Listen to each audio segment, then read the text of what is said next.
Vamos retomar as atividades com o painel. Papel das fundações de apoio junto às instituições de ensino superior de pesquisa científica e tecnológica, que será apresentada pelo Dr. Tomás Haroldo da Mota Santos, membro do Grupo de Apoio Técnico do Ministério da Educação, GAT-MEC, o qual convidamos para a mesa.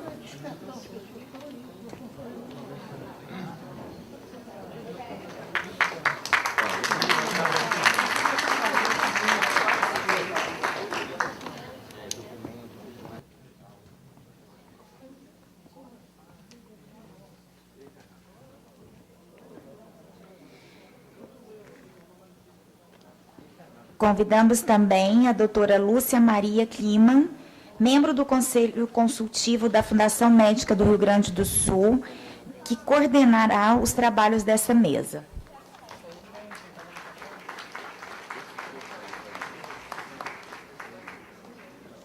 Doutora Priscila Cândido Briaco de Oliveira, coordenadora geral de legislação e normas do GAT-MEC.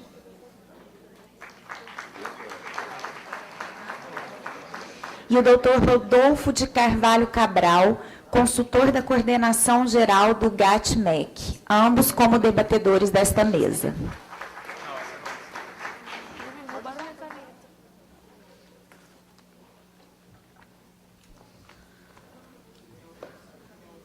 Boa tarde a todos. Eu já consultei o professor Tomás, que me autorizou, e eu gostaria de convidar o professor Ivaldo e o professor Fernando para virem aqui ler para eles se manifestarem por 2 minutos antes da gente começar o trabalho.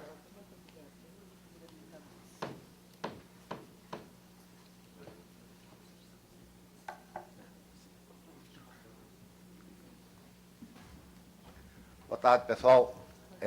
Nós fizemos algumas moções com relação de apoio ao UFRJ e como é uma tendência natural a diminuir o número de participantes no último dia, nós já gostaríamos de ler aqui. A gente não vai aprovar, a gente vai ler, para todo mundo dormir com isso na cabeça, e amanhã a gente poder aprovar ou não as moções que a gente tem, que a diretoria atual preparou. Eu vou pedir para o Fernando ler, que ele está com o documento aqui, e amanhã a gente aprova na Assembleia, ok? Professor, muito obrigado pelo... Bom, desculpe aí a mesa, aos nossos convidados, que estão aproveitando aqui esse ambiente para dar, como disse o nosso vice-presidente, da ciência aos nossos companheiros das outras fundações do texto que foi mencionado ontem no debate e que será aprovado amanhã na Assembleia. Esse é o texto que nós vamos propor, e quem quiser depois emendar, poderá nos procurar e nós acolheremos ou não para ser submetido à Assembleia amanhã. As fundações de apoio às universidades e demais instituições de ciência e tecnologia, reunidas na sua 30ª Assembleia Geral no dia 29 de novembro, na cidade do Rio de Janeiro, tendo em vista a reconhecida importância de seu apoio gerencial ao desenvolvimento de milhares de projetos de pesquisa científica e tecnológica realizados no país, e sua indiscutível contribuição à construção de um acervo respeitável de conhecimento nas áreas prioritárias de ciência, tecnologia e inovação no Brasil, como dispõe o artigo 218 da Constituição Federal. B. A visível ameaça que paira sobre o seu funcionamento, o funcionamento dessas fundações, com a escalada da criação de regras da administração pública burocrática que lhes são impostas cotidianamente, fundadas no controle dos processos e não na avaliação dos resultados. C. A ampliação da insegurança jurídica que reina no Sistema Nacional de Ciência, Tecnologia e Inovação, da qual essas fundações são protagonistas, juntamente com as suas ICTs. D.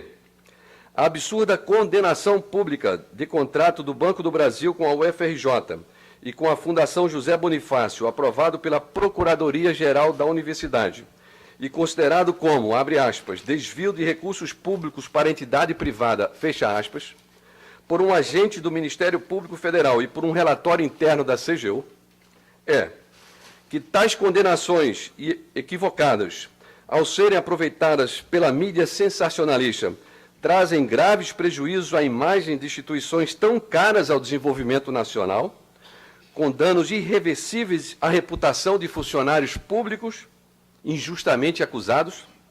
F, que a agilidade administrativa requerida pelas fundações é uma exigência da intensa e crescente competição internacional para o domínio de tecnologias, algumas delas de caráter estratégico para a soberania da nação, resolvem se comprometer em suas ações com a seguinte pauta mínima de trabalho conjunto. 1. Abertura de um diálogo direto com os órgãos de controle do governo, visando aprimorar as normas legais à luz da razoabilidade, tendo em vista criar um ambiente de segurança jurídica imprescindível à aceleração do processo de inovação tecnológica interno requerido pela nação brasileira. 2. A consolidação de um regime especial de compras de bens, serviços e de aquisição de mão de obra técnica de apoio aos projetos de P&D, que respeita a agilidade e a especificidade dos projetos e que, portanto, exclua as fundações de sistemas de gestões padronizados incompatíveis com a atividade de pesquisa científica, a exemplo do Siconv. 3. A consolidação de um regime especial de controle dos projetos de P&D, gerido pelas fundações de apoio, que priorize o avanço da inovação e tenha como base o credenciamento das fundações através, por exemplo, do aperfeiçoamento dos critérios adotados atualmente pelo GAT-MEC-MCT. Essa é a moção. Para ela, a gente pede que todos tenham atenção, que quiserem depois discutir, fazer alguma emenda, alguma retificação, podem se dirigir ao Ivaldo, a mim mesmo, que estou como relator, para amanhã a gente submeter à Assembleia. Ok? Muito obrigado, hein? Obrigado a vocês.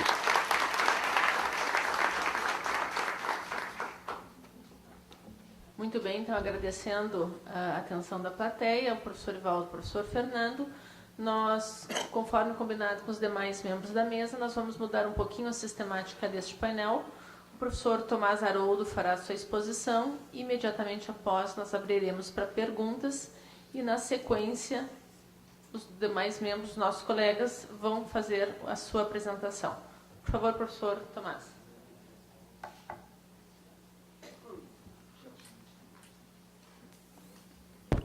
Quero saudar a doutora Lúcia Klima, doutora Priscila, colega Nogatti, do Ministério da Educação, doutor Rodolfo, também foi do nosso colega Nogatti, dois amigos. Quero saudar os companheiros das fundações, na pessoa da doutora Lúcia, toda a direção do Confias. Da minha parte, eu confio. Espero que essa confiança chegue, como disse a moção, aos órgãos de controle. Bom, a minha fala, eu falo, como sabem, representando aqui o professor Amaro Henrique Pessoa Lins, que é o secretário da Educação Superior do MEC, como sabem, ilustríssimo ex-reitor da Universidade Federal de Pernambuco, amigo a quem expresso aqui o meu agradecimento pela honra dessa atribuição, que é uma manifestação também de confiança nessa atribuição que me fez de representá-lo ele que, por motivos superiores, não pôde comparecer a esta reunião. Eu quero dizer que conversamos algumas coisas. No GART há uma sintonia entre a CESU e o papel que eu represento como representante do MEC, por sua vez, indicado ao MEC pela Andifes. Então, é um pouco uma mistura da representação da entidade dos reitores e um pouco uma função no órgão de Estado, que é o GART. Eu fico meio dividido nessas coisas, mas, evidentemente, eu quero também falar com alguma liberdade. Espero que não vou fazer nada assim que seja complicado, mas, de certa maneira, eu quero refletir, então, a minha própria vivência como ex-dirigente universitário, também fui presidente da Andifes, e hoje estou na ponta do sistema como diretor do Instituto de Ciências Biológicas da minha universidade. Eu fiquei entre a bancada e o birô, e terminou que o birô ganhou, e eu voltei, então, à direção da unidade.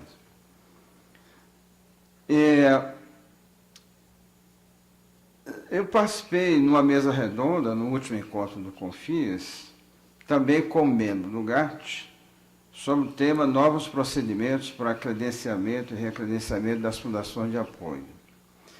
Na ocasião, tive a oportunidade de lembrar a importância das fundações para o funcionamento das universidades e das instituições de pesquisa federais, sobretudo face aos entraves burocráticos e, em alguns períodos, face à insuficiência de recursos para o desenvolvimento de projetos. Eu quero dizer que eu não vou projetar nada.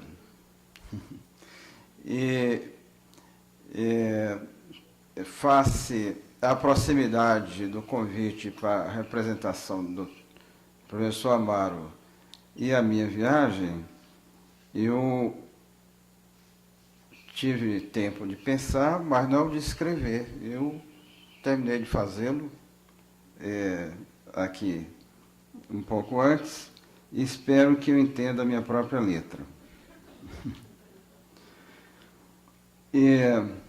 Mencionei também, no ano passado, a importância das fundações como um mecanismo, como um instrumento da autonomia das universidades.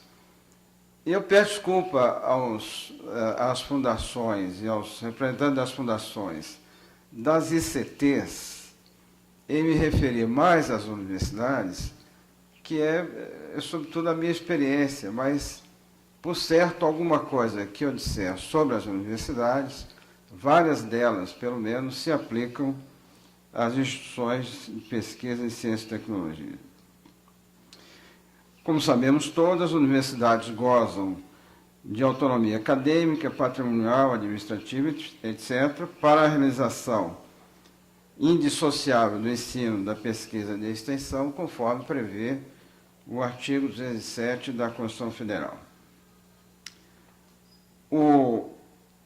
É nesse contexto que eu digo que as fundações são um mecanismo muito importante para o exercício dessa autonomia. Mais adiante, nós voltamos a dizer que problemas vivemos com relação a esse preceito. O nosso tema hoje, papel das fundações de apoio junto às instituições de ensino superior e de pesquisa científica e tecnológica, sugere uma discussão sobre a relação IFES, ICTs, fundações.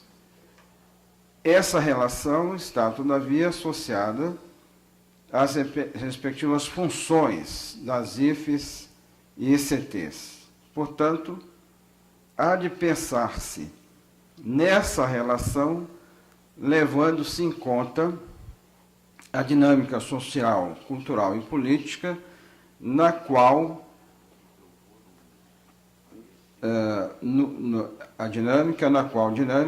as IFES e as ICTs exercem suas funções.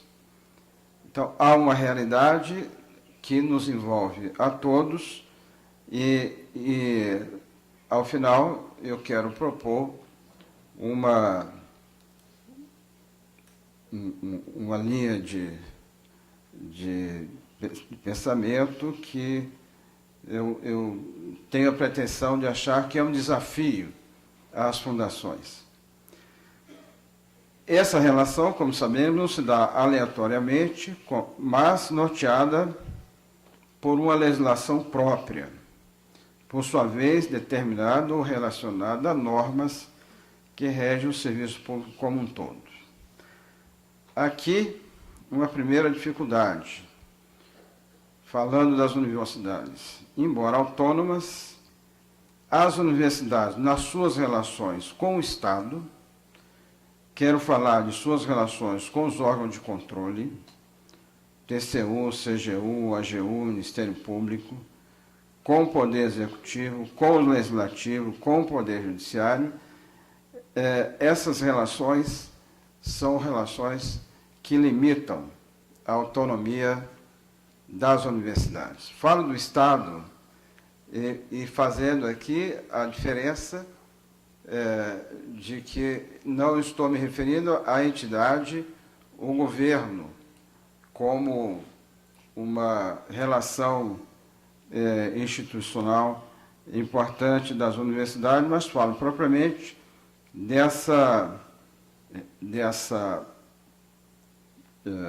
desse elo consubstanciado, por exemplo, na Lei 8666, na Lei 8.112, que muito determinam o modo de operação e o exercício das missões das instituições universitárias no dia a dia. Já o disse, acho que sobre isso estamos de acordo, que as fundações são, nas relações das IFES com o Estado e com a sociedade, um mecanismo de autonomia. Entretanto, as relações das universidades e das ICTs são também muito controladas. Não por acaso, uma boa parte dos dispositivos legais que regulam as relações IFES, ICTs, fundações, são vedações. Eu não sei quantos artigos, eu quero dizer que eu não tenho formação jurídica, mas pela função que desempenho no GAT, eu tenho de ler, de conhecer a lei, os decretos, etc. Vários artigos são assim: é vedado, é vedado, é vedado, é vedado, é vedado. Então, essas limitações influenciam de uma maneira muito importante as relações institucionais entre as fundações e as instituições federais de ensino superior e as ICTs. Menciono esses aspectos para que não nos esqueçamos que nosso horizonte é o que define a Constituição Federal, a autonomia. E nele é que se aperfeiçoarão as relações cooperativas entre as IFES, as ICTs e as fundações. O artigo 207, nessa perspectiva, é muito mais um horizonte, um norte, do que propriamente uma realidade. Quero, no entanto, chamar a atenção para os aspectos que a legislação estabelece como permissões, onde elas são mais afirmativas, onde ela é mais afirmativa, mais assertiva. Penso que, nos dias de hoje, as relações IFES, ICTs, fundações e seus papéis poderão ser mais criativas, mais autonomizantes do ponto de vista das instituições. Refiro, em primeiro lugar, ao que a Lei 8.958 e o Decreto 7423 dizem. As IFES e ICTs poderão celebrar convênios e contratos com as fundações para dar apoio a projetos de ensino, de pesquisa e desenvolvimento institucional, e o decreto fala em suporte a projetos de ensino, pesquisa, extensão e projetos de desenvolvimento institucional.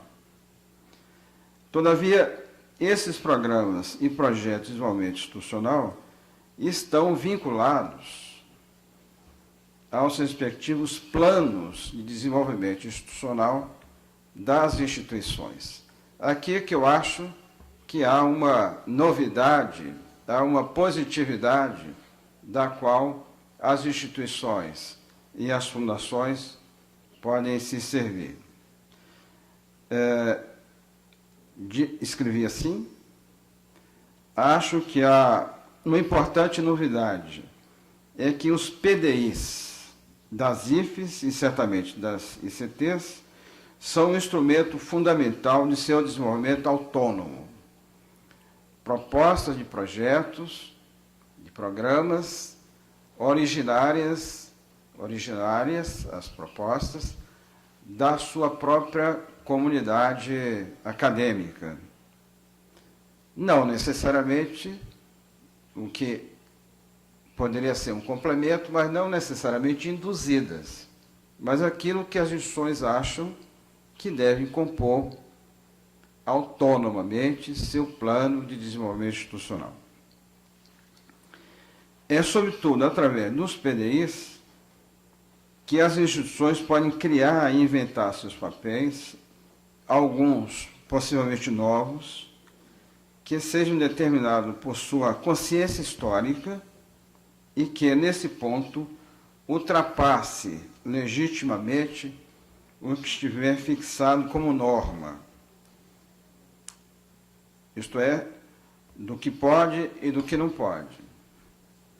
Para ser mais claro, nosso país passa por profundas mudanças no que concerne às suas políticas educacionais. Refiro-me às recentes decisões relativas, por exemplo, às políticas de cotas sociais e raciais nas instituições federais de ensino superior.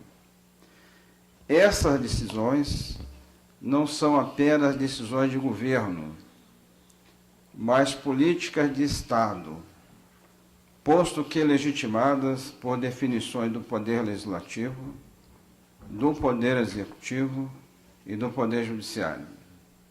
Essa é, então, uma novidade a ser incorporada pelas IFES, no que couber, e CTs, por suas comunidades, como o desafio do nosso país a vencer as desigualdades. Nesse sentido, um desafio que se estende às fundações de apoio às IFES e ICTs. O campo de atuação das fundações, a meu ver, no contexto das relações com as IFES, deve incorporar ao tradicional e bem-sucedido esforço do desenvolvimento científico e tecnológico, como uma inovação, o desafio à conquista da igualdade no campo cultural e educacional. Estou convencido que o progresso econômico do nosso país muito deve, e mais deverá ainda, ao desenvolvimento científico e tecnológico, mas muito deve também ao desenvolvimento das suas competências, aqui entendidas como características sociais. Seus cientistas, seus educadores, seus engenheiros, seus médicos, seus administradores, seus juristas, advogados, educadores, competência que, finalmente, são pessoas e que, habitualmente, a gente chama recursos humanos, de graduação e de pós-graduação.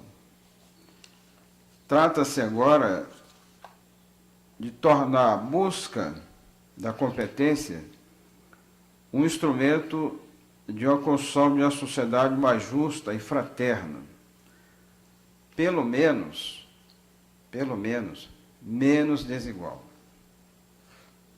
O que lhes propõe, então, é que as fundações, junto com as IFES e ICTs, incorporem em seu ideário esse claro, mas não simples componente, a busca da igualdade como desafio que o Estado Democrático Brasileiro nos indica.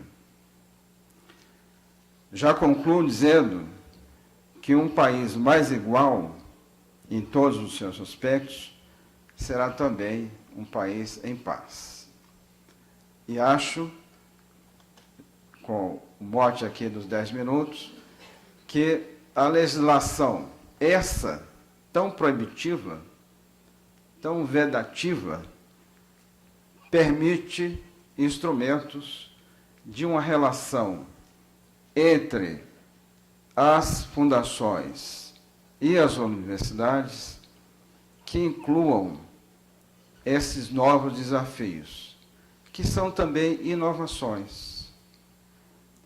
Não são inovações no sentido tradicional, que as fundações, as universidades dizem, inovações científicas e tecnológicas, mas isso que é como que nós podemos assumir uma tarefa tão fundamental,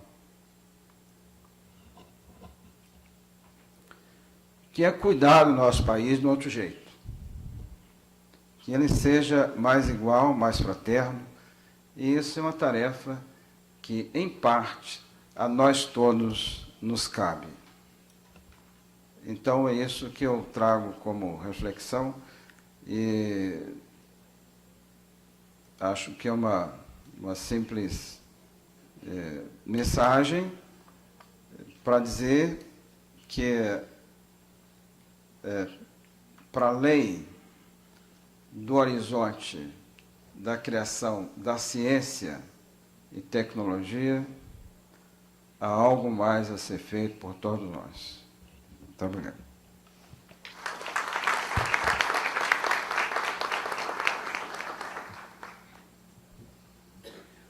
Muito bem. Muito obrigada, professor Tomás Haroldo, pelas suas palavras.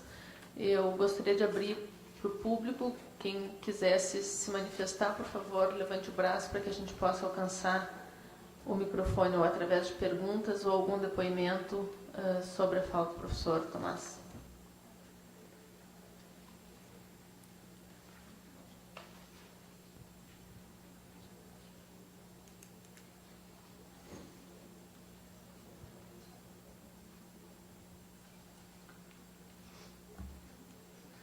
Então, eu vou fazer uma pergunta ao professor Tomás. Professor, a gente vê... Eu assisti a sua apresentação lá em Manaus e eu vejo agora de novo com uma fala um pouco diferente. E eu lhe pergunto, qual é o caminho que as fundações têm que fazer, o papel das fundações na busca de um decreto, de um relacionamento com seus órgãos reguladores, MEC, Ministério da Ciência e Tecnologia, através de um regulamento que tenha mais sims e menos nãos? Pois é, o que eu estou sugerindo bom, o primeiro caminho é esse que já foi apontado na manifestação lida pelo Dr. Fernando e Dr. Ivaldo, que é a interlocução direta sobre o que as fundações desejam. Acho que não há outro caminho para se faz política expressando suas vontades, seus desejos, suas propostas, etc., conversando. É assim que as coisas podem mudar, não é? Agora, eu pretendi dizer também que, na legislação atual, existem caminhos que precisam ser trilhados. E aí eu não sei a quem é a iniciativa, se as fundações ou as universidades, ou a ambas. Mas alguma coisa mudou. A sua pergunta me dá, eu estava preocupado com o tempo. Qual é a grande mudança que tem hoje nas universidades? Primeiro, a universidade é essencialmente uma instituição educacional. As instituições de ciência e tecnologia podem fazer pesquisa, tecnologia, ciência, etc. Mas a competência, a formação, isso as universidades é que fazem.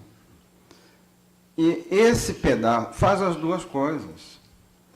Agora, esse pedaço da formação de gente, das competências, dos médicos, engenheiros, doutores, mestres, etc., alguma coisa mudou, porque eu vou dizer aqui claramente, os pobres começaram a chegar na universidade.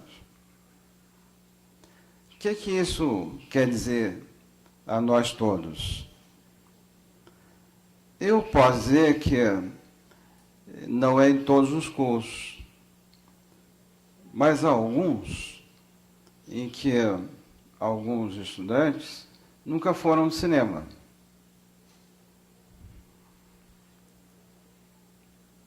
E aí, se nós formos procurar o que alguns sociólogos chamaram de capital cultural, isso que os estudantes e as estudantes trazem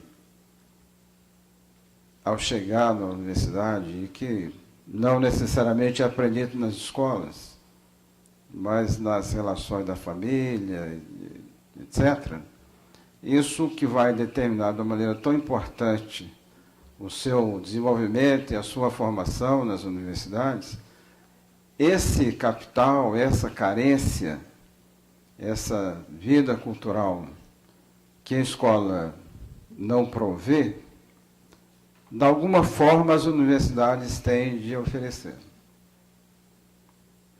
Quer dizer, a chamada extensão sempre foi dita, e esse é o conceito atual, a extensão é uma atividade que envolve necessariamente um componente de fora da universidade, a comunidade. Como se nessa ideia comunidade estivessem, por exemplo, as pessoas mais carentes, não sei o quê. Bom, digamos que seja isso. Ora, essas pessoas agora estão dentro da universidade. Então, tem de pensar como se fosse uma extensão para dentro. Ou, se quisermos, uma ação cultural que não exclui a tradicional atividade de extensão e que ajudasse na formação dessas pessoas. Programas, apresentações de música, de arte, de literatura, de discussão de temas não específicos do seu curso, que as fundações ajudassem, que os estudantes tivessem uma permanência maior nas instituições, mediante oferecimento de bolsas de pesquisa, bolsas de iniciação à docência, enfim. E tudo isso não como uma ação da fundação ela própria, mas como parte do desenvolvimento institucional da universidade, da qual a fundação fosse uma parte. Então, há alguns desafios que se põem à universidade para os quais, de um certo modo, a universidade ela própria não tem meios de executar. Então, assim como as fundações são relevantíssimas para o desenvolvimento de projetos de pesquisa, eu penso que serão também nesses novos desafios que a universidade terá de enfrentar. É isso que eu estou propondo. E aqui os exemplos que nós podíamos citar seriam vários, de qualquer maneira, sem fugir à noção de que as fundações são fundamentais como instituições de apoio, desenvolvimento de projetos e de projetos de desenvolvimento institucional às respectivas universidades. Ok, nós temos 2 perguntas, por favor.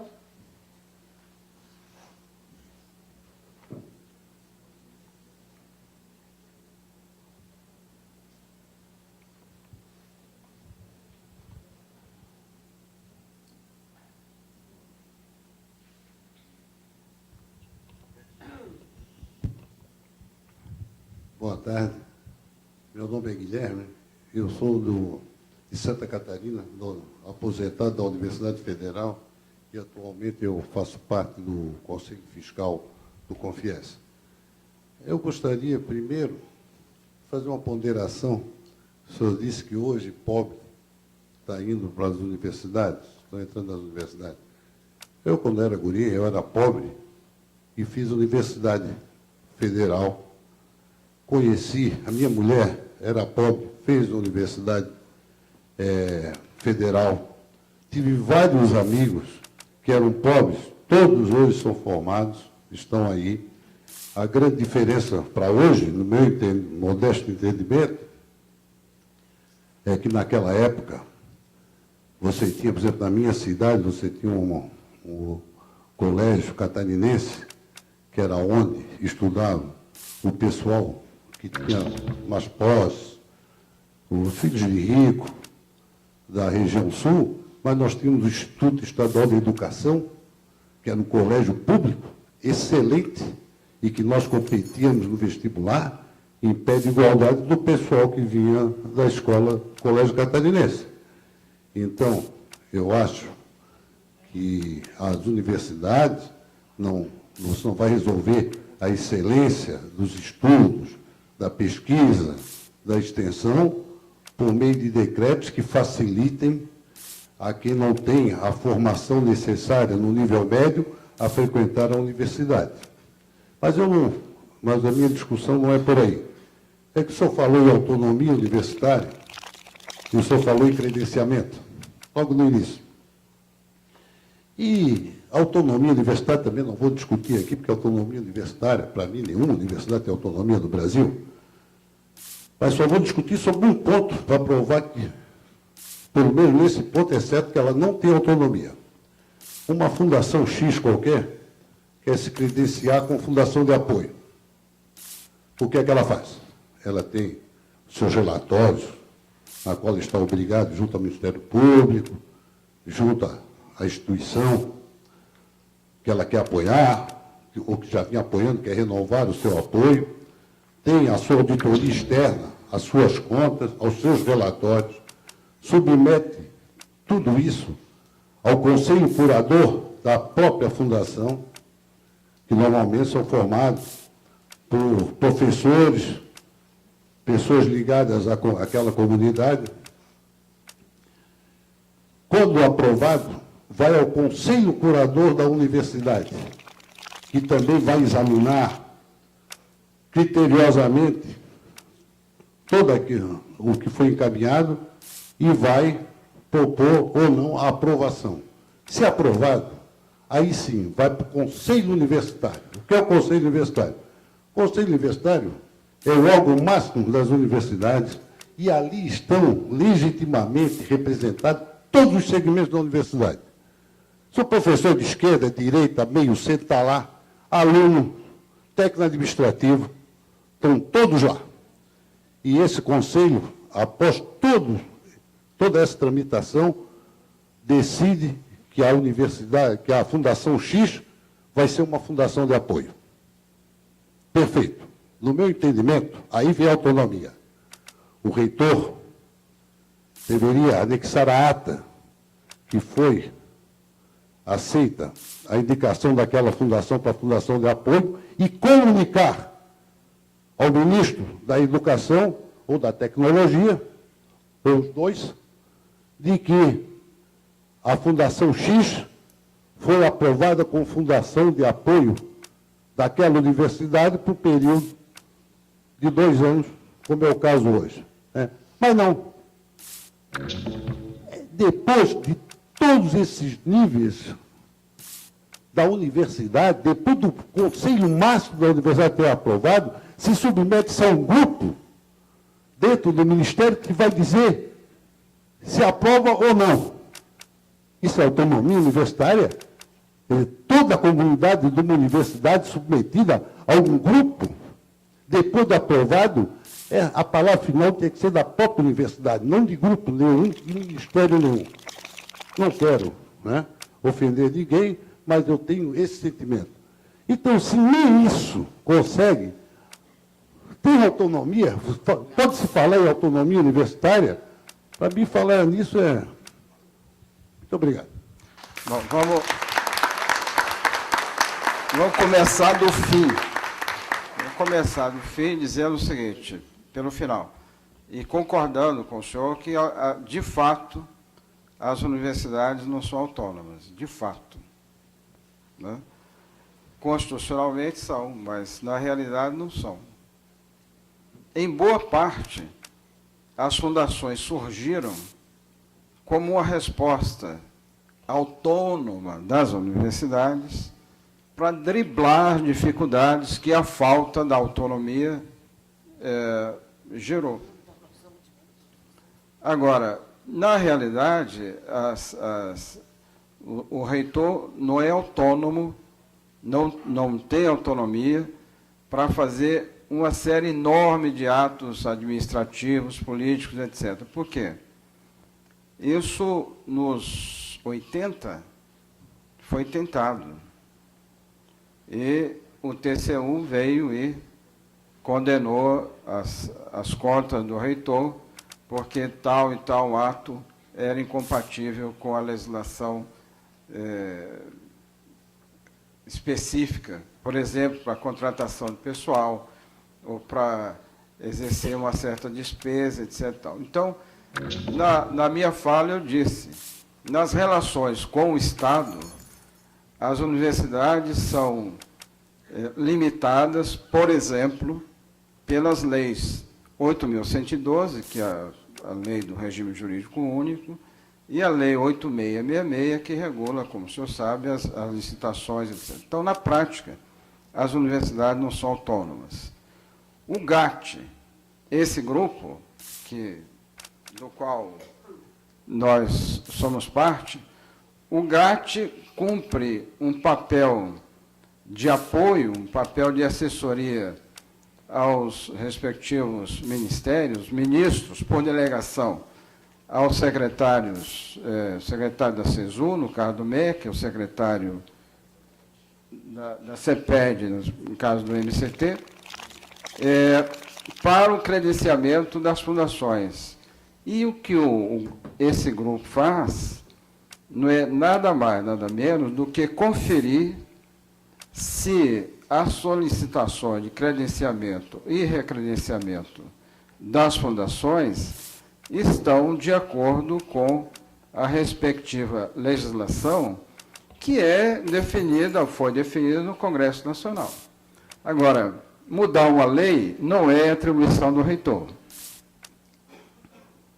O reitor, nós sabemos todos, nem a lei das universidades próprias, né, autônomas, o reitor muda.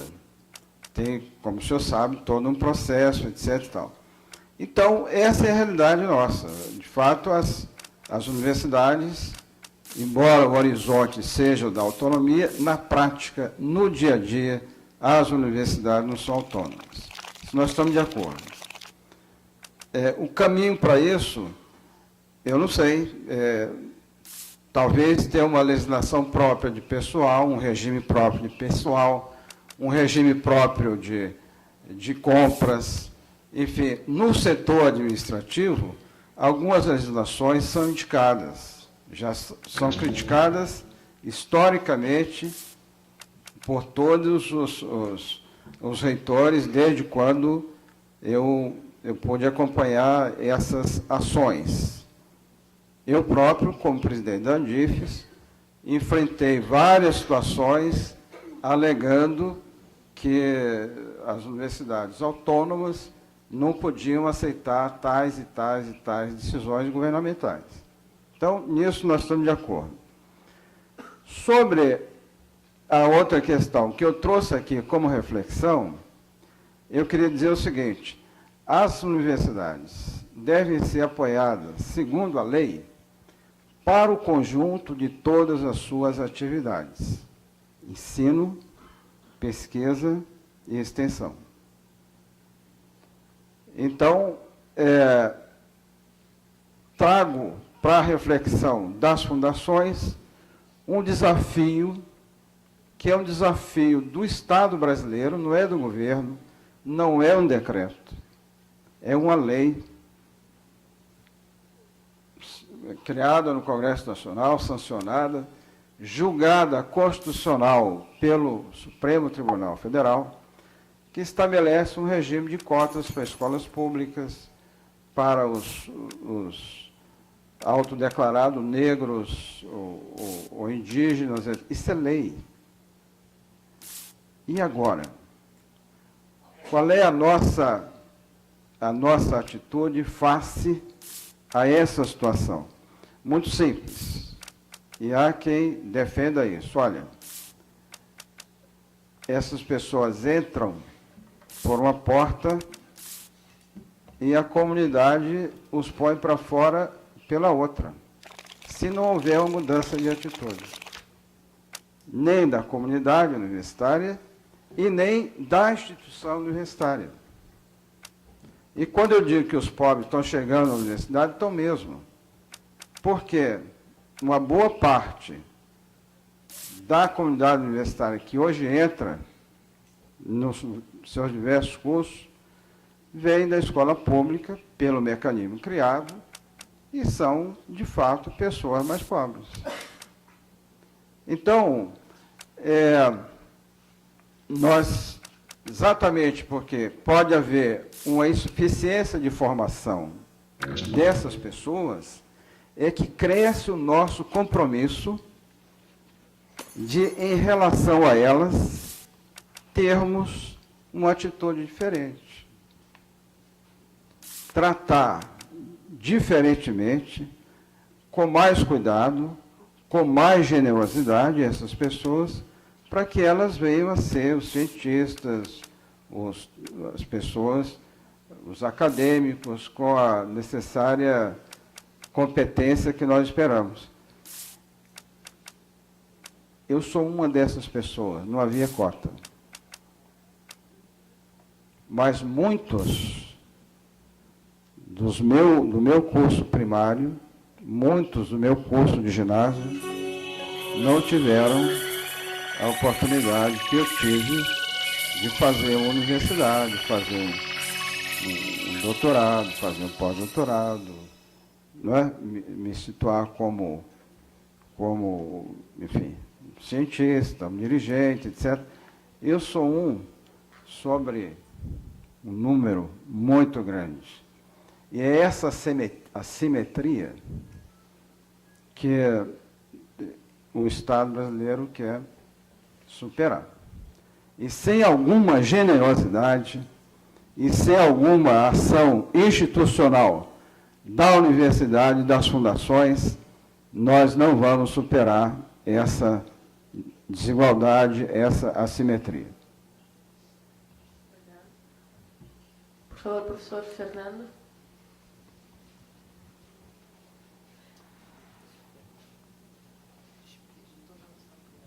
Obrigado. Parabéns, professor Tomás. Eu queria dizer que você introduziu um tema que nem sempre é lembrado, que são as inovações nas políticas públicas. Essas inovações, o Brasil tem que sabê-las desenvolver, desenvolvê-las, e ser nos seus aspectos de novidade. As políticas de cotas devem ser políticas importantes, porque não só foi aprovada, mas porque pode dar conta de uma desigualdade muito grande que esse país se caracteriza. É um país dos mais desiguais das Nações Unidas, entre os 3 mais desiguais do planeta, não obstante ter riquezas naturais e riquezas não naturais que faz inveja a qualquer país rico. No entanto, eu gostei muito também quando o senhor falou a palavra confio no início. Confio, não confies. Eu vou me espelhar nessa sua pequena palavra, pequena observação e dizer o que falta entre nós, entre os órgãos de controle e esta comunidade aqui, é confiança recíproca. Sobretudo, sobra desconfiança deles em relação a nós, gestores de recursos públicos. A premissa que se parte, de onde se parte, é o seguinte: nós podemos ser ladrões potenciais. Se não somos, vamos sê-los. Por isso, negue-se tudo, como o senhor bem elencou aí, os dispositivos, nego isso, nego aquilo, é proibido, é proibido, é proibido, porque eles vivem apavorados com a possibilidade de dividir, compartilhar o poder de implementar políticas públicas em nosso país. Lamentavelmente, o fator confiança entre nós que trabalhamos pelo bem comum falta muito. O senhor bem lembrou e foi muito feliz essa sigla ser utilizada pela sua inspiração. Porém, quero dizer que as políticas públicas emanam de pessoas capacitadas, de grandes dirigentes, mas quem as implementam são os burocratas que estão na frente. Veja bem, vou fazer uma comparação aqui. Quem diz qual é a política de segurança pública de um Estado? É o secretário de segurança ou o guarda da esquina? Esse guarda da esquina, ele é prioritário, ele é importante ou ele é simplesmente o implementador? Olha, ninguém desconfie. Um policial na esquina, ele vale pelo juiz, ele vale pelo secretário de segurança, ele vale por todas as autoridades juntas numa só mão, que é o revólver, a arma que ele tem, que o Estado lhe dá. E ele pode usar indevidamente isso e contrariar frontalmente a política pública que veio do secretário das autoridades. Eu falo isso porque isso é um trabalho teórico enorme que existe nos Estados Unidos, chamado os burocratas de rua. Esses mudam as políticas públicas ao seu bel prazer. Eles adoçam, ou eles pintam com cores muito vermelhas, aquilo que já vem das normas. As normas já são difíceis, porque esse é um país pródigo em criar normas e normas e normas. É proibido, é proibido, é proibido. Agora, adicione isso, burocratas que não têm sensibilidade, que não têm conhecimento da atividade fim que se desenvolve, você vai adicionar um volumoso problema que pode alterar a política pública emanada do Congresso Nacional e daqueles poderes legitimamente constituídos. Eu não acho que os deputados e os congressistas são culpados por isso. Muitos eles são culpados de muitos erros. Mas quando eles fazem as leis, eles nem imaginam quem vão implementá-las. E às vezes quem implementa por alguma vaidade, por alguma coisa, alguma compensação, implementam erradamente. Eu queria ouvir só a sua palavra sobre a desconfiança, porque esta é a minha tese. Eles têm desconfiança de nós. E se não tiver confiança em nós e nós neles, as políticas públicas podem falhar rigorosamente, como falham aqui e em todos os países do mundo. Essa é a minha opinião. Obrigada, professor Fernando. Por favor. Eu concordo com o professor Fernando em gênero, número e grau. Só queria fazer uma nota, que é assim: o GAT não é um órgão de controle. O GAT é um órgão de apoio aos ministros para verificarem se as condições exigidas pela lei para credenciamento e recredenciamento das fundações, se os requisitos foram cumpridos ou não. Agora, infelizmente, eu digo aí, infelizmente, porque eu confio, pode dizer, nós confiamos, infelizmente, nós não podemos passar o limite do que essa legislação estabelece. Mas eu estou de pleno acordo que, mesmo face à lei, a sua aplicação, por mais bem inspirada que seja, tem um componente que é o componente das pessoas. Uma boa lei na mão de uma pessoa que não queira cumpri-la adequadamente, pode se tornar uma má lei. Na verdade, não é a lei que é ruim, é a sua aplicação que está sendo ruim. Então, há, em qualquer hipótese, um compromisso de cada um de nós no cumprimento da lei. Quer dizer, no caso, para a gente fazer uma referência às universidades, a Constituição diz que as universidades são autônomas, mas são autônomas essencialmente para o exercício indissociável do ensino, da pesquisa e da extensão. Esse é que é o limite, que é a referência da noção da autonomia. Quer dizer, a rigor autônoma devia ser a comunidade universitária. Para isso, no entanto, existem pessoas que, na comunidade universitária, não fazem essas atividades de ensino, pesquisa e extensão da maneira que a própria comunidade universitária julgue adequada. Então, a lei e a sua aplicação. E na aplicação, estamos de acordo, a noção da confiança é fundamental, porque isso é que, a rigor, funda as relações humanas, eu acho. Muito obrigada, professor Priscila, e ao Rodolfo para que façam a sua explanação. Bom, em primeiro lugar,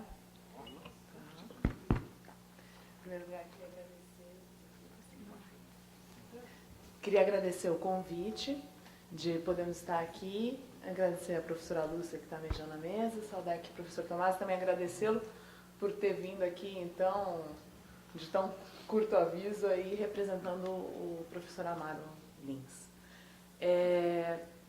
Nós estivemos no Confis ano passado, eu e o Rodolfo, falando um pouco sobre as mudanças que aconteceram no processo de credenciamento e recredenciamento com o decreto 7423, explicando também um pouco de como o GAT vinha entendendo esse decreto.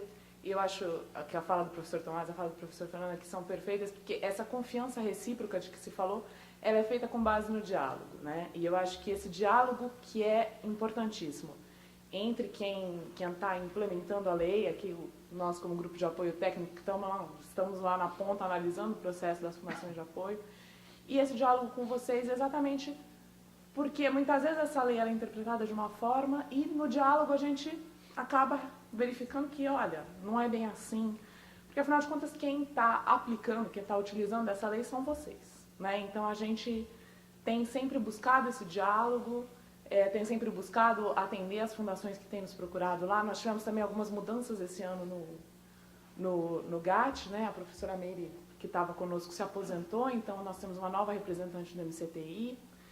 O Rodolfo, que trabalhava lá conosco no apoio, nos deixou, nos abandonou. Nós estamos agora com outras 2 técnicas trabalhando nos processos. Então, todas essas mudanças também, eu acho que é importante a gente continuar esse diálogo e ir sempre aprimorando, né? Nessa ideia de aprimorar e de dialogar, é que nós queremos aqui apresentar o sistema que nós viemos desenvolvendo, o sistema eletrônico, para o credenciamento e recredenciamento das fundações de apoio.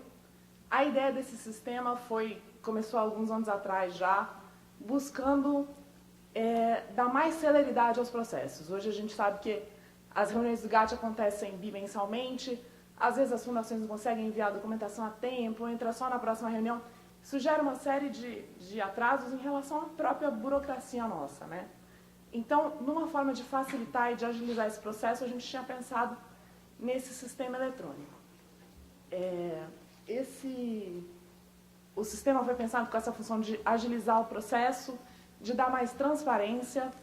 Hoje, às vezes, a ata de uma reunião demora 2, 3 semanas para sair, para a Fundação ter algum resultado do que aconteceu na reunião. A ideia aqui é o quê? A Fundação vai fazer todo o seu processo eletronicamente e, fazendo esse processo eletronicamente, ela vai poder acompanhar esse processo online. Foi protocolado, está em análise, está para votação do GAT, tudo isso vai ser feito eletronicamente. Tá? Então, a ideia aqui é facilitar. Esse sistema que nós vamos apresentar agora, ele está em ambiente de homologação, é um protótipo, tá? E a nossa ideia aqui é exatamente dialogar com vocês e buscar aprimorar esse sistema antes dele se tornar oficial. Daí eu vou pedir para o Rodolfo começar aí. Boa tarde a todos e a todas. Então, assim, a gente vai percorrer essa primeira versão do sistema, né, logar no sistema e preencher um processo, né, para os senhores já terem a noção, né, de como ele vai funcionar, e também para colher sugestões, colher críticas, né, justamente nesse processo de diálogo que a Priscila falou, né, entre o grupo de apoio técnico e as fundações de apoio. Né, então, a gente vai ter o site do EGAT, né, que vai ser o egat.mec.gov.br. E aí a primeira ação da Fundação, ao ingressar no sistema, vai ser a solicitação do acesso. Né? A gente pediu licença aqui para a Emília da Fiotec. Vamos aí fazer o login com o CPF dela. Não? Pode ir. Então, ao ingressar, a fazer esse primeiro acesso no sistema, né, o usuário ele vai ser direcionado, né, para o Sistema de Segurança Digital do MEC, né, que nada mais que é um cadastro do CPF num sistema de segurança do MEC. Né. Esse primeiro cadastro, na verdade, ainda não é o cadastro da Fundação, é um cadastro do usuário. Né. Então, cada fundação vai designar uma pessoa, né, seja o seu dirigente, seja uma pessoa do corpo técnico, que vai trabalhar, que vai logar no sistema em nome da fundação. Então, a primeira ação vai ser solicitar o cadastro no SSD, que vão ser direcionados para ele diretamente do sistema EGAT. Eu vou colocar o login da Emília.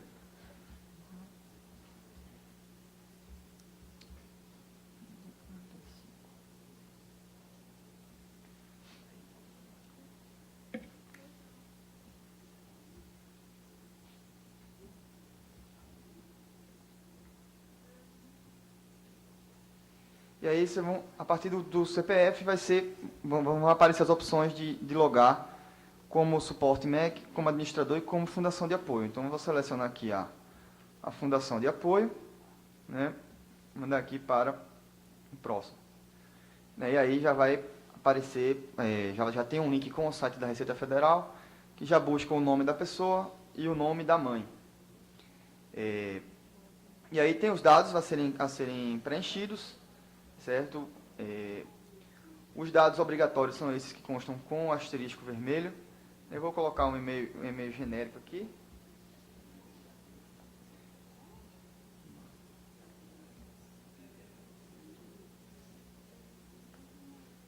A ideia é que quando vocês façam esse cadastro no sistema real, ele seja preenchido por completo. Aí a gente reduzir um pouco o número de informações para agilizar aí o processo, o número de informações obrigatórias.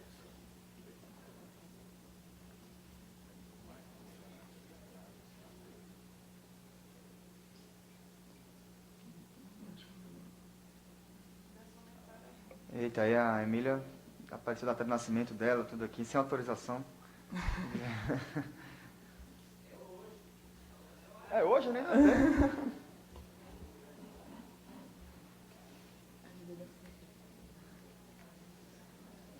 Então, é feito esse cadastro completo, certo?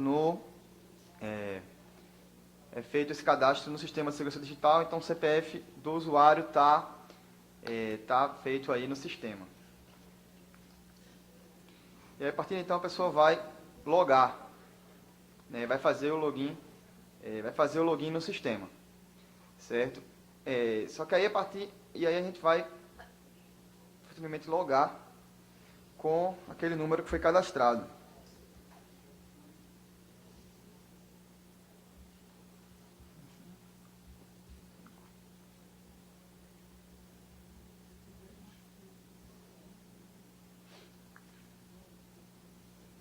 E aí está efetivamente logado no sistema.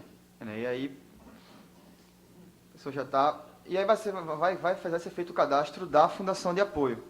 Né? Então, esse cadastro da Fundação de Apoio ele vai ser feito só no primeiro acesso. Né? Depois vai ser tudo guardado no sistema. Né? Quando forem feitos os processos, você vai ter todo um histórico de processos no sistema. Né? Então, esses dados vão ser preenchidos só na primeira vez. Então, a Emília ela é da Fiotec. A gente anotou o CNPJ da Fiotec, a gente digita aqui. Quando se faz o cadastro aí, a única ação que você vai conseguir fazer, a única primeira ação é cadastrar a Fundação de Apoio. Porque a ideia é o quê? É que uma pessoa fique responsável na Fundação de Apoio por cadastrar todos os processos. Né? Eu acredito que até hoje a dinâmica seja mais ou menos assim. Tem um responsável que monta esses processos de credenciamento em papel que são enviados hoje. O que a gente vai solicitar de vocês é o envio de um ofício dizendo que aquela pessoa, aquele CPF, é realmente da Fundação, até para evitar qualquer tipo de fraude, alguém que entre com o CNPJ da Fundação e não seja vinculado à Fundação de Apoio. Então, é feito aqui o cadastro da Fundação e a pessoa vai salvar. Então, a operação efetuada com sucesso, vai ser gerado um código, né, de cadastro, e esse código e aí a gente lá no GAT vai receber essa solicitação de cadastro. E aí, como a Priscila falou, como é que a gente vai saber se aquela pessoa realmente representa a Fundação? Vai ser a partir desse ofício. Né, concomitantemente a esse cadastro, a Fundação vai encaminhar um ofício para o GAT solicitando o cadastro daquela pessoa com aquele CPF, né, e a partir disso a gente vai ter a garantia de que aquela pessoa representa a Fundação no sistema, tem autorização da Fundação para operar o sistema em seu nome. Né, e qualquer alteração posterior da pessoa responsável, né, deve ser comunicado imediatamente ao GAT para que seja feita alteração no sistema. Então aí está feito o cadastro, né, a solicitação é feita com sucesso, né, e aí a Fundação vai receber um e-mail, né, quando da confirmação do cadastro, né, após o envio desse e-mail. Né.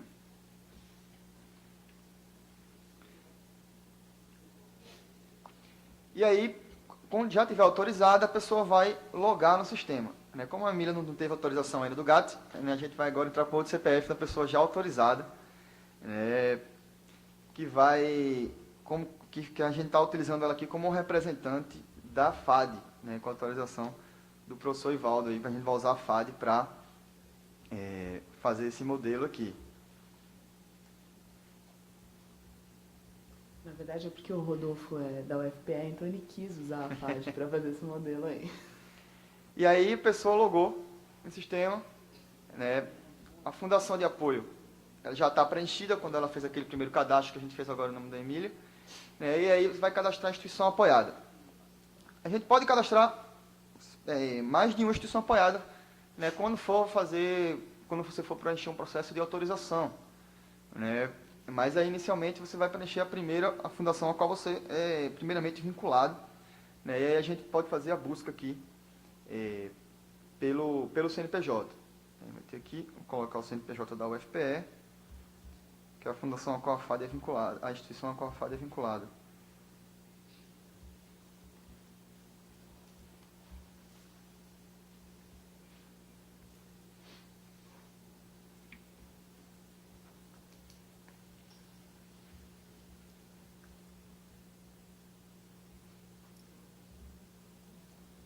Vou ter tudo preenchimento aqui. Preencho o CEP.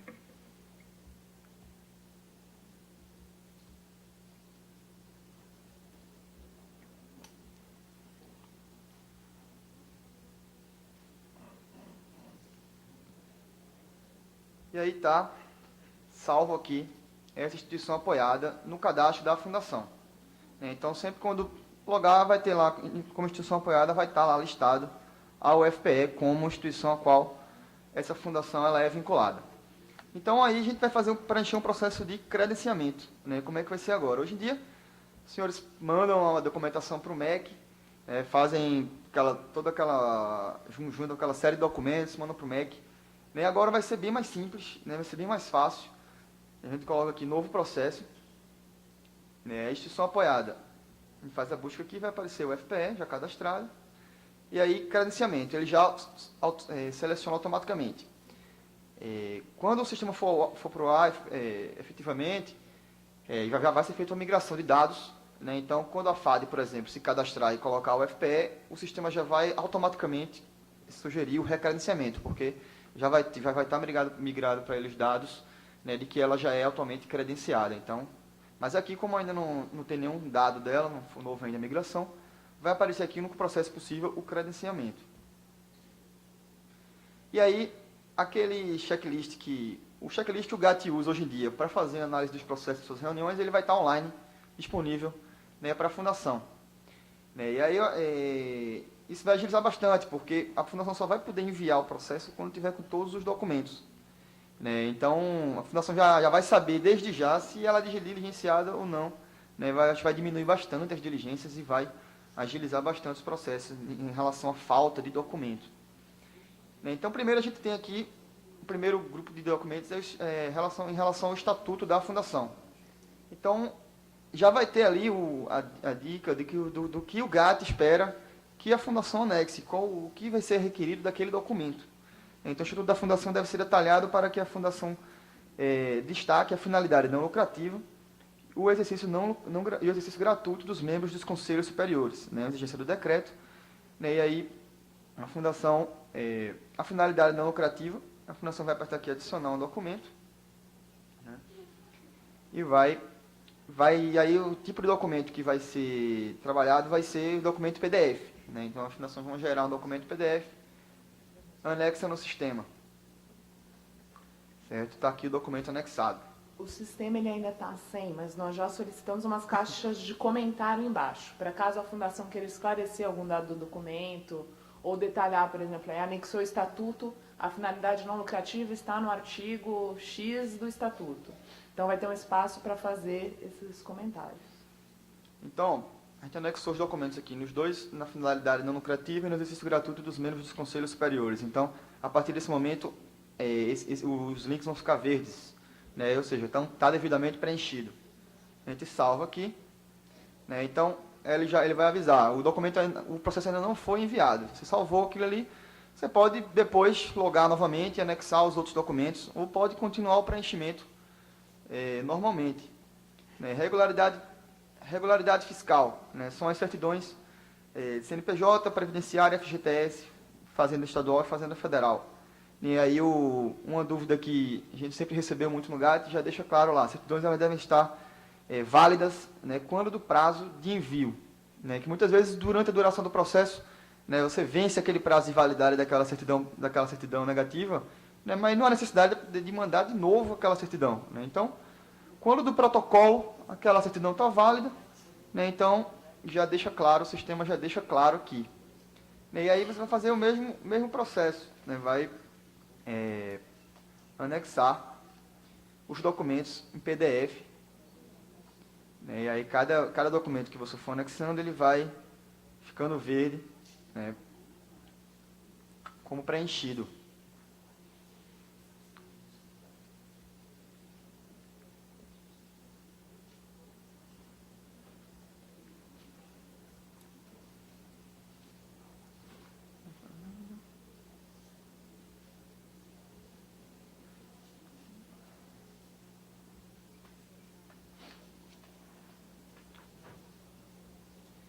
E aí, preenchido, né, agora a regularidade fiscal vai ficar verde.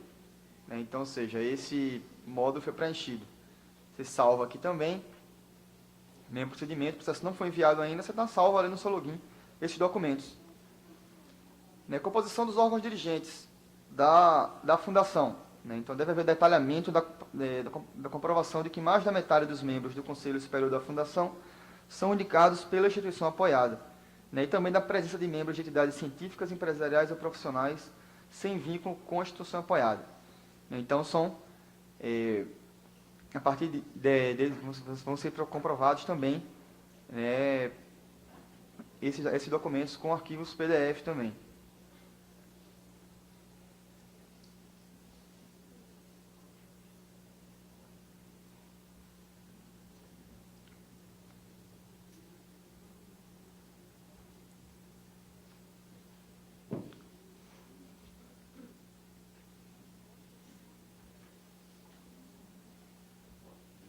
Vem para o quarto grupo de documentos, que é a questão das referentes ao balanço patrimonial e as demonstrações contábeis, referentes ao último exercício social. Então, quando do credenciamento, recredenciamento, autorização, a Fundação deve apresentar o balanço patrimonial, as demonstrações contábeis do último exercício, o parecer da auditoria independente dessas contas e a aprovação das contas pelo Conselho Superior da Fundação. E a ata do Conselho da Fundação deve expressamente fazer referência ao parecer da auditoria independente. Então, são esses 3 documentos, o balanço patrimonial e as demonstrações contábeis do último exercício, o parecer da auditoria independente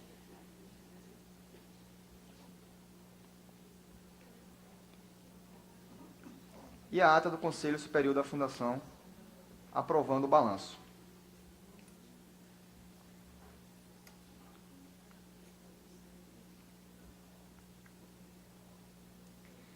Por fim, a documentação referente à instituição apoiada.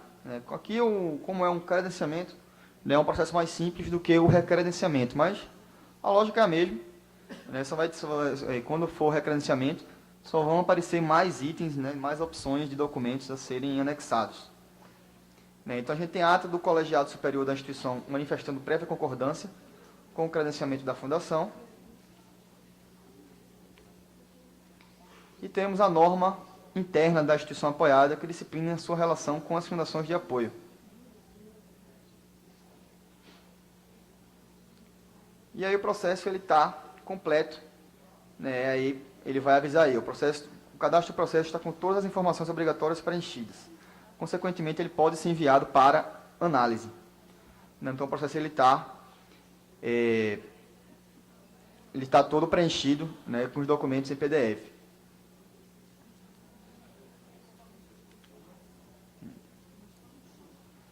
Vai estar aqui em processo, ele vai aparecer aí, credenciamento, instituição apoiada, e aqui possíveis ações que a Fundação vai poder fazer com esse processo. Você pode visualizá-lo, você vai ter que visualizar, vai aparecer os dados, que foi os dados da instituição apoiada, certo? E os documentos estão todos aqui. Os documentos para análise, você pode visualizar esses documentos. Então, você pode pegar aqui nessa lupa e dar uma conferida, visualizar esse documento. Ele vai aparecer e aí você vai abrir o documento PDF para visualizar aquele documento que você anexou.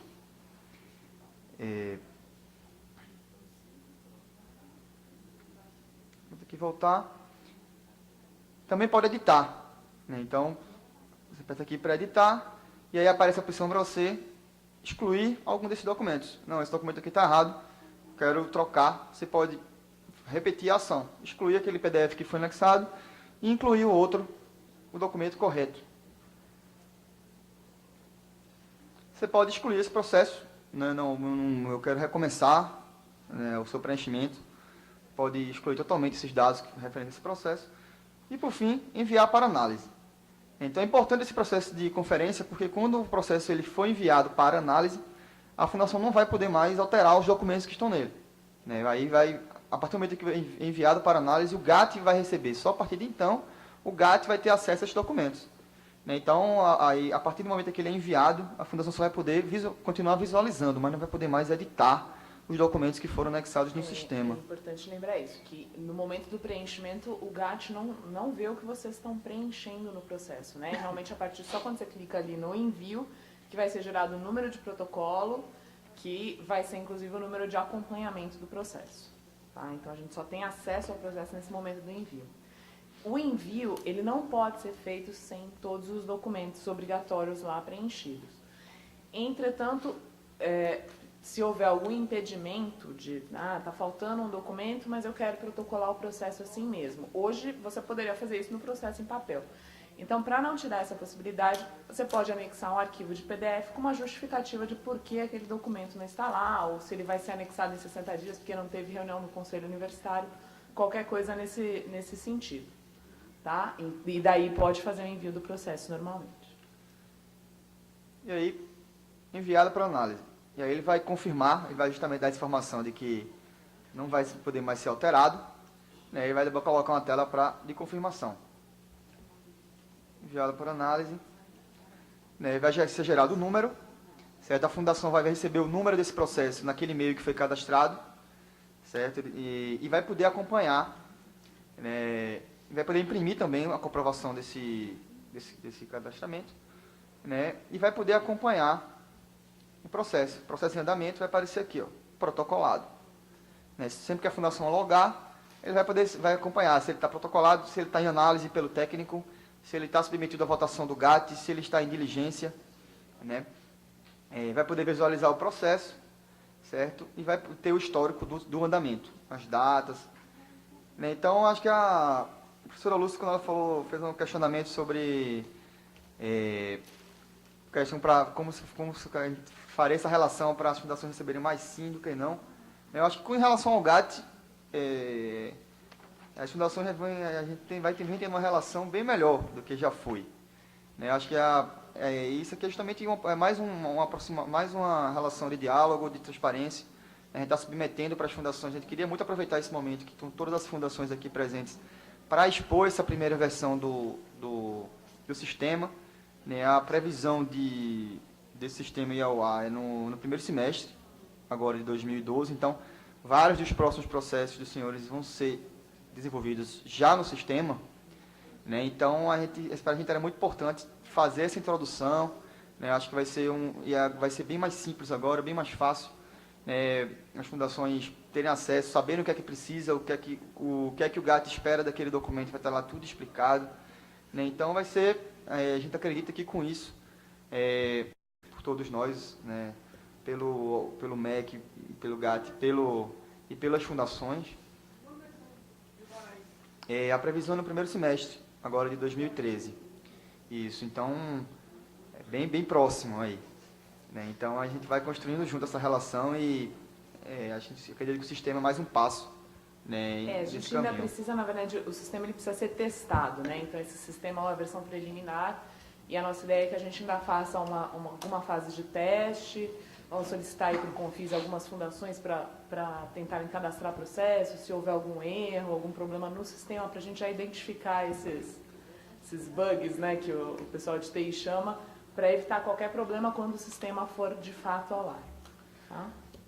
Ok, Priscila, muito obrigada. Rodolfo, muito obrigada. Tenho certeza que vão surgir dúvidas. A primeira manifestação, doutor Saldanha, depois o doutor Antônio vão querer se manifestar, depois os dois, depois lá atrás.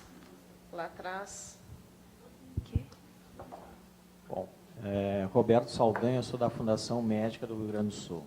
Primeiramente, cumprimentar o esforço, eu acho que é uma ferramenta que vem para facilitar não só o serviço de vocês, mas também o nosso. Nós, da apresentação ali, a gente tinha uma colocação até a nível de sugestão, no preenchimento da parte de certidões, se não seria também conveniente colocar um link para apresentação, por exemplo, da situação do CICAF ou do ECNPJ ou ECPF, que simplificaria colar todas aquelas certidões. Se está regular lá, está tudo regular.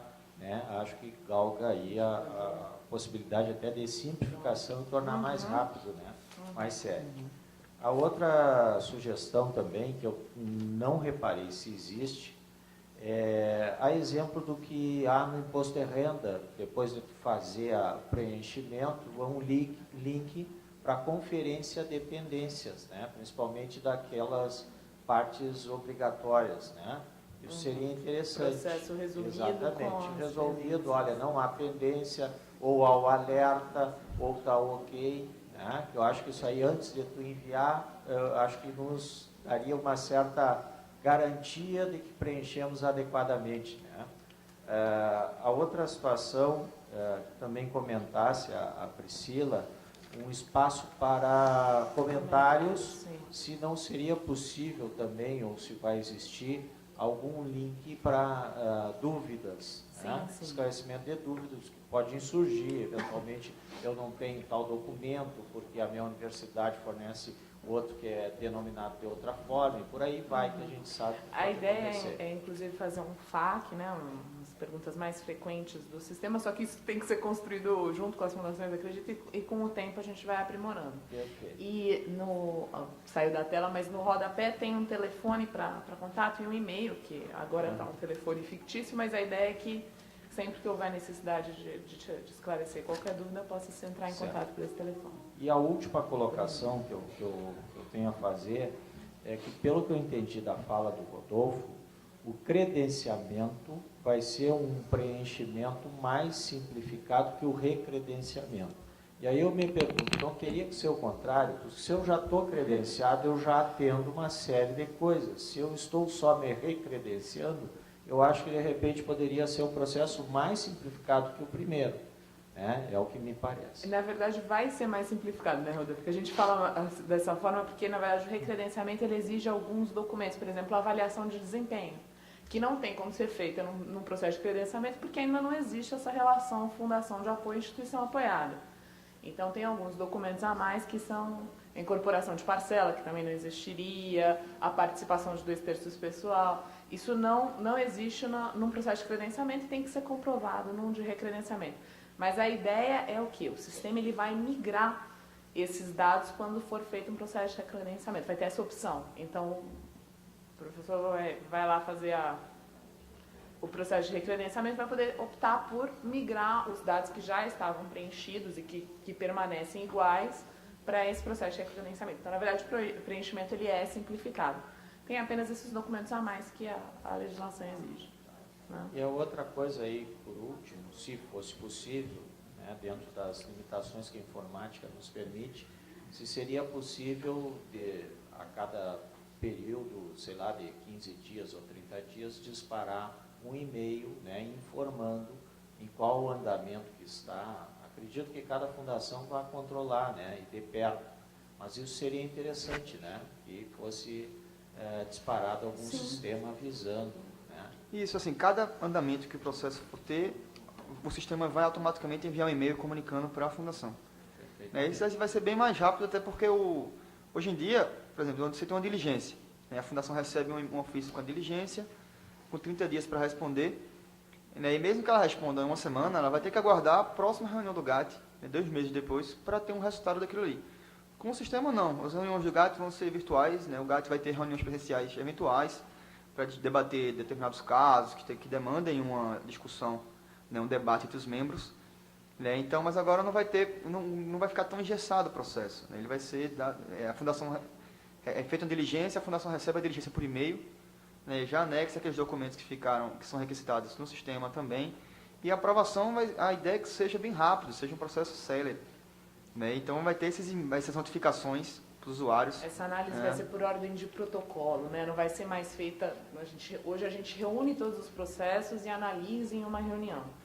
Então a ideia é que o quê? A Fundação Médica fez o seu processo lá de recredenciamento. Chegou para os membros do GAT no e-mail, a gente já começa a análise desse processo. Então. O Antônio? Não. Tá, depois lá atrás nós temos 2 inscritos. Aqui à direita, quem gostaria de falar?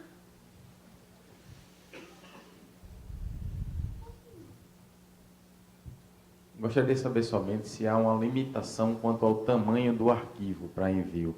Se ele vai ser fracionado automaticamente pelo sistema, caso haja esse limite, ou não. A gente vai poder... pelo que eu vi ali no exemplo, o estatuto estava em 2 partes. Eu não sei se foi isso mesmo. Não, foi só exemplo, né? Não, na verdade, cada requisito você vai ter um arquivo diferente para anexar. Então, o pessoal da informática até questionou a gente qual seria o tamanho desses arquivos PDF para eles fazerem a adaptação do sistema.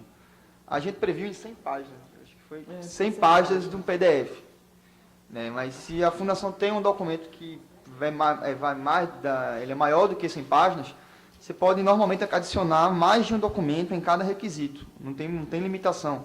É tranquilo, você pode colocar 10 documentos lá naquele mesmo requisito, né, só colocar lá, adicionar, ele vai anexando esses documentos, não há limitação de apenas um arquivo PDF. Né, então, a gente estipulou a média, né, de um tamanho máximo de 100 páginas do arquivo PDF para o sistema suportar. Mas, eventualmente, houver algum problema em relação a isso, a gente pode ampliar o tamanho, ampliar essa limitação. Nós esperamos que vocês não tenham nenhum arquivo de 100 páginas. Só complementando a pergunta dele. Só complementando a pergunta dele, é o seguinte, na Justiça Federal não tem limite de número de documentos, não tem limite de tamanho. Então, às vezes, assim, um documento com gráfico é impossível você colocar no tamanho que eles estipulam, 2 MB. E eu acho que isso vai incidir nesse sistema, porque tem avaliação de desempenho, e aí o tamanho é uma preocupação, porque você atrapalha. Né? Assim, de repente falha no momento que você está enviando, tem que começar tudo de novo. Eu passo por isso na Justiça Federal. Eu acho que tem que ser avaliado também. Mas é por isso que é importante esse diálogo também, porque às vezes a gente não tem, o pessoal, como o Rodolfo falou, questionou a gente não tem noção do tamanho desses arquivos. Vocês que trabalham com eles têm uma noção melhor, então a gente até tem que conversar com eles qual seria então o tamanho ideal para conseguir se fazer isso sem problemas, né? De fato, um arquivo com relatório, com gráficos e com fotos vai ter um peso maior e a gente precisa adaptar isso daí. A certificação do Ministério da Justiça também já é feita online. Então, eles disponibilizam, após a aprovação do sistema, a certidão de renovação. Então, você emite a certidão de renovação no próprio sistema. Vai ser possível isso? Exatamente. Vai ser o sistema ele vai ter um link direto para o Diário Oficial da União. Assim, no andamento do processo, quando ele chegar no fim, ele já vai ter um link direto, que a portaria vai ser automaticamente vinculada ao Diário Oficial da União. Né, e a fundação, quando fizer o login, vai ter acesso à sua certidão, a portaria em PDF vai ficar lá no login. E a ideia também é que exista uma consulta pública nesse site. Né? Então, digitando o nome da fundação, eu tenho lá se ela está credenciada, ou seja, está tudo ok, estou lá. Bom, tem... Professor Bacrense.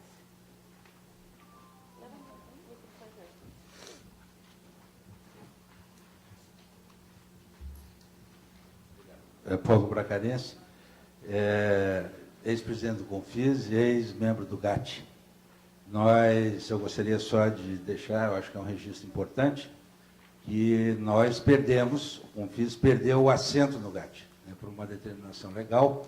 Esse processo de reconstituição do diálogo, que foi interrompido quando a doutora Maria Paula era secretária da CESUR, né, que nos criou grande dificuldade de credenciamento das fundações, é bem-vindo.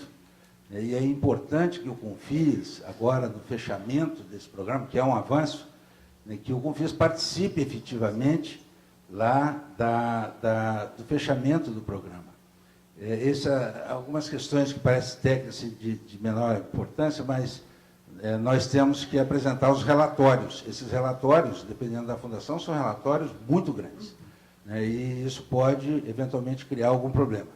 Infelizmente, nós não temos mais assento lá no GAT. Eu acredito que a diretoria do Confis deveria, nessa recomposição de diálogo, buscar novamente esse assento, porque isso, e a minha participação lá, e a nossa participação, isso foi o professor Antônio, da Finatec, que conquistou para o GAT essa participação, facilitava muito, né, porque nós conhecemos quais são os problemas de cada fundação. Às vezes, a questão de passar pelo Conselho Universitário e ir lá para o GAT, isso já nos criou, em algumas circunstâncias, dificuldade da fundação, não tendo recredenciamento, continuar com as suas atividades.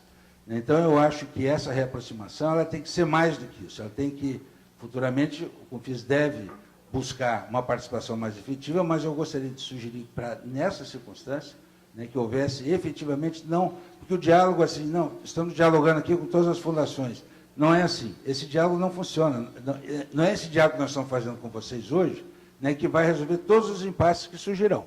Então, o Confis deve ser chamado sempre, né, para a solução de muitos impasses que vocês que estão lá no GAT sabem que surgem, às vezes pequenos detalhes, e as fundações, através do Confis, conhecem, né, e pode ajudar na solução e na celeridade do recadastramento e cadastramento. Obrigado. Obrigado, professor Paulo. Mais uma vez, professor Tomás, obrigado pelas suas palavras. Priscila, Rodolfo, acho que realmente foi uma ferramenta interessante que nos bem surpreendeu a todos. E eu declaro encerrada, então, essa nossa atividade. Obrigada.